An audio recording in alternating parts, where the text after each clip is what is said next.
Assalamualaikum warahmatullahi wabarakatuh. Selamat pagi, Bapak, Ibu, rekan-rekan semua. Hari ini kita berkumpul bukan hanya untuk membicarakan soal pembangunan rumah, tapi lebih dari itu kita ingin memastikan bahwa penyediaan hunian yang layak dan terjangkau benar-benar menjadi bagian dari upaya kita untuk menyukseskan program Presiden untuk membangun ketahanan bangsa. Kita semua tahu bahwa rumah bukan hanya sekedar tempat tinggal, di sanalah keluarga dibentuk, nilai-nilai dijaga, dan rasa aman serta kebersamaan tumbuh.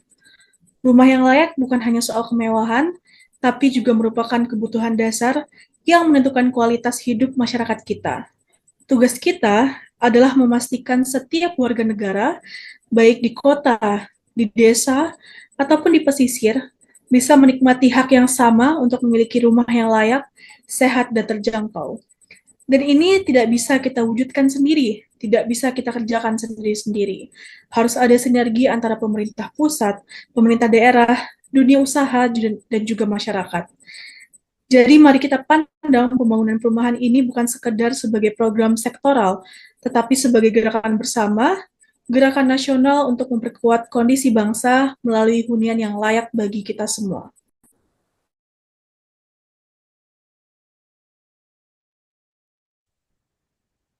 Terima kasih Ibu Menteri. Di sini kami dari Dirjen Kawasan Permukiman. Sejauh ini hingga tahun ini kami mencatat bahwa backlog perumahan itu telah mencapai 36,8 juta unit dengan pertumbuhan 600.000 rumah tangga baru setiap tahun. Di sini kami juga mencatat target pembangunan dan renovasi sebanyak 25 rumah per desa atau kelurahan untuk setiap tahunnya. Ini akan dapat dicapai sebanyak 2 juta rumah mulai pada tahun kedua. Sementara di perkotaan, di sini kami melihat bahwa kita perlu menjamin pembangunan 500.000 rumah tapak dan 500.000 rumah vertikal atau apartemen yang umumnya kita kenal dengan istilah rusunami, rumah susun milik, dan rusunawa, rumah susun sewa. Dengan demikian, target penjaminan pembangunan atau renovasi rumah mencapai 3 juta unit hunian secara nasional. Di sini kami juga melihat terkait dengan program BSPS dan FLPP yang telah membantu jutaan masyarakat, namun di sini terdapat beberapa hambatan pada pelaksanaannya di lapangan, mulai dari verifikasi data penerima manfaat, keterbatasan lahan, hingga kualitas konstruksi yang masih belum seragam. Di sini kami dari Ditjen Kawasan Permukiman memohon dukungan lintas kementerian dan daerah agar pelaksanaan program bisa berjalan lebih cepat, transparan, dan tentunya tepat sasaran. Baik, saya dari Bappenas dan izinkan saya menyampaikan pendapat Bapak Ibu sekalian. Dan seperti yang kita sepakati bersama bahwa visi RPJMN kali ini mengikuti visi Presiden dan juga Wakil Presiden kita pada periode 2025 sampai 2029, yakni bersama Indonesia Maju menuju Indonesia Emas 2045. Dan dalam visi tersebut terdapat 8 misi asta kita, 17 program prioritas dan 8 program hasil terbaik cepat. Dan betul disampaikan tadi bahwa backlog perumahan kita mencapai 36,8 unit dan saya berharap dengan adanya Kementerian PKP ini dapat berkontribusi nyata pada misi asta kita nomor 6, yakni membangun dari desa dan dari bawah untuk pemerataan ekonomi. Program prioritas nomor 13 yakni menjamin pembangunan hunian berkualitas terjangkau, dan program hasil terbaik cepat nomor 7 dengan poin menjamin penyediaan rumah murah bersanitasi baik. Dan perlu diperhatikan Bapak Ibu sekalian, tugas Bapak Ibu tertuang pada proyek strategis nasional nomor 75, yakni pembangunan 3 juta rumah. Dan ini adalah program yang besar, mari kita kawal dan kita sukseskan bersama. Terima kasih nih saya ucapkan untuk Ibu Menteri Perumahan yang telah melaksanakan rapat koordinasi ini. Ini saya mohon maaf dulu karena lingkungan di sini sedang hujan ya Bapak Ibu.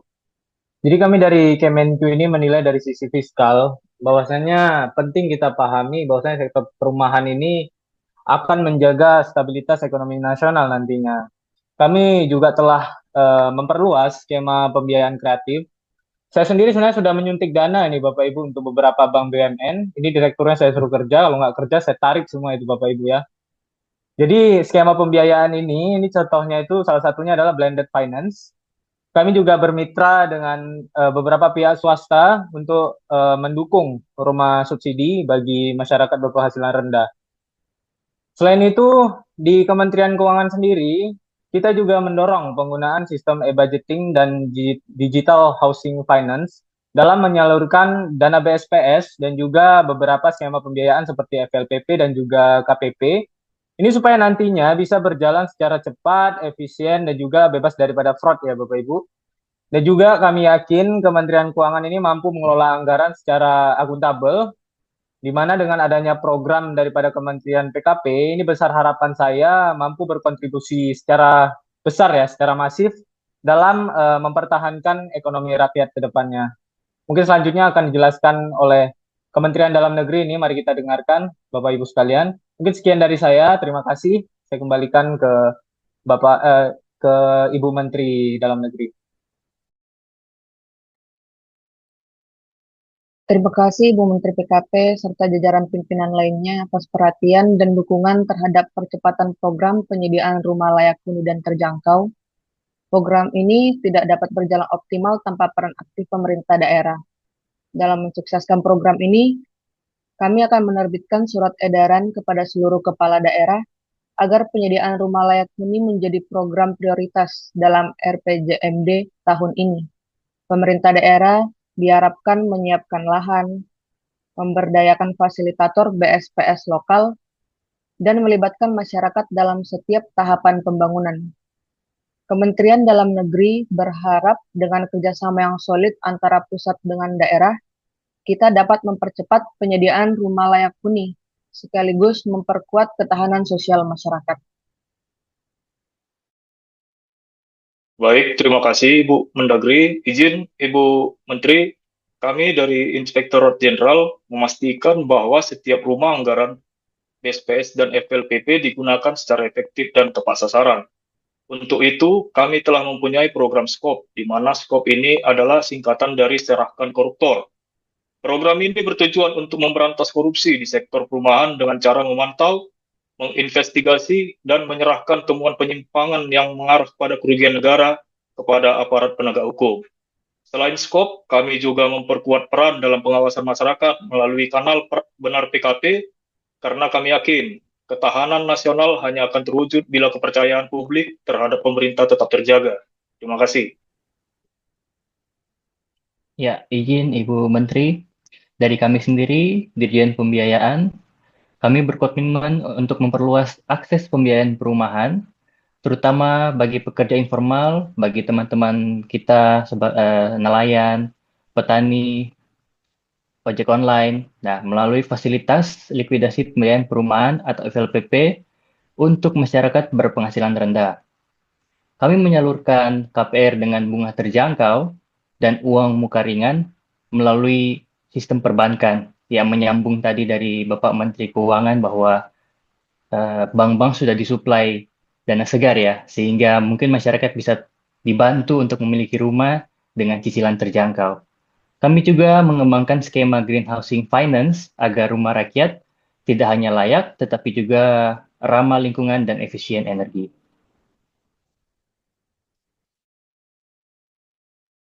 Baik, saya perwakilan dari Real Estate Indonesia. Izinkan saya menyampaikan sedikit dari sisi pengembang. Di sini kami sudah siap banget untuk jadi mitra strategis pemerintah dalam mempercepat pembangunan rumah subsidi. Kami sendiri telah membawa solusi konkret nih dengan mengadopsi teknologi yang namanya Ruspin, rumah sistem panel instan yang benar-benar bisa memangkas waktu konstruksi. Tapi gimana nih dengan perizinan, PBG, dan penyediaan lahan? Kami butuh kemudahan di sana. Karena kalau swasta dan pemerintah berkolaborasi dengan sehat, kami yakin target 3 juta rumah yang layak itu bukan hanya sekedar mimpi, tapi dapat benar-benar terrealisasi. Terima kasih. Oke, baik. Terima kasih, izin Ibu Menteri. Sebelumnya, kami selaku Bupati Kabupaten Pinrang mewakili sejawat kami di Asosiasi Pemerintah Kabupaten seluruh Indonesia ingin menyampaikan apresiasi yang tinggi terhadap pelaksanaan program bantuan stimulan perumahan swadaya. Di lapangan, kami melihat secara langsung besarnya antusiasme masyarakat terhadap program ini. Dan ini menjadi bukti nyata bahwa kebutuhan akan hunian layak masih menjadi harapan yang besar bagi rakyat kita.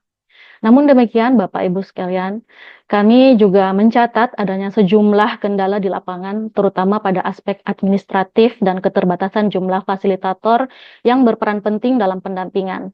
Hal ini seringkali memperlambat realisasi dan pencapaian target program. Untuk itu, kami di pemerintah daerah berkomitmen mendukung penuh keberlanjutan program BSPS melalui alokasi APBD pendamping, serta penguatan pemberdayaan masyarakat lokal. Kami ingin memastikan bahwa setiap rumah yang dibangun akan menjadi bukan menjadi bantuan fisik semata, tetapi benar-benar menjadi milik dan kebanggaan masyarakat itu sendiri. Baik, dari kami, terima kasih. Izin Ibu dan Bapak Menteri, saya di sini mewakili Himpunan Bank Milik Negara ingin melaporkan bahwa kami telah menyalurkan lebih dari 1 juta unit KPR FLPP dengan bunga rendah. Namun masih banyak pekerja informal yang belum terlayani. Untuk itu, kami berinovasi melalui skema KPR berbasis tabungan digital agar semua lapisan masyarakat bisa memiliki rumah. Dengan dukungan kebijakan pemerintah, kami yakin pembiayaan inklusif akan memperkuat ketahanan ekonomi keluarga Indonesia. Terima kasih. Ya, izin Bapak Ibu para hadirin pada rapat koordinasi kali ini, saya di sini sebagai perwakilan dari kelompok penerima bantuan sudah melihat sendiri bagaimana program dari BSPS ini telah membawa perubahan yang nyata. Jadi warga yang dulu tinggal di rumah yang tidak layak huni, sekarang bisa memiliki hunian yang lebih aman dan juga sehat. Nah, di sini pemerintah tidak hanya membantu membangun rumah, tetapi juga menumbuhkan semangat gotong royong ya, dan kemandirian bagi kami. Bagi kami setiap rumah yang berdiri dengan kokoh itu adalah bukti nyata bahwa negara hadir untuk rakyatnya, seperti itu. Nah, ke depannya kami di sini berharap program seperti ini terus bisa dilanjutkan atau mungkin ditambah ya, dan juga dengan pemberian edukasi mengenai pemeliharaan dan perawatan rumah supaya nantinya masyarakat bisa semakin mandiri dan juga mampu menjaga rumahnya secara berkelanjutan. Seperti itu. Terima kasih Bapak Ibu. Baik, terima kasih kepada seluruh peserta rapat atas arahan, masukan, dan pandangannya untuk menyukseskan program kita. Dari rapat koordinasi ini kita dapat sepakat bahwa ada beberapa hal. Yang pertama itu bahwa penyediaan rumah layak adalah pilar ketahanan nasional karena menumbuhkan stabilitas sosial dan kesejahteraan rakyat. Kemudian, sinergi lintas kementerian, daerah, swasta, dan masyarakat harus kita perkuat untuk mempercepat target rumah layak dan terjangkau. Ketiga, yang paling penting adalah integritas, transparansi, dan inovasi harus menjadi dasar dari pelaksanaan program ini. Kita harus turut menyukseskan program ini bersama. Mari kita jadikan rumah layak bukan sekedar program pembangunan, tetapi juga gerakan kebangsaan. Karena dari rumah yang kokoh, lahir keluarga yang tangguh. Dan dari keluarga yang tangguh, lahirlah Indonesia yang kuat, berdaulat, dan berkeadilan. Wassalamualaikum warahmatullahi wabarakatuh.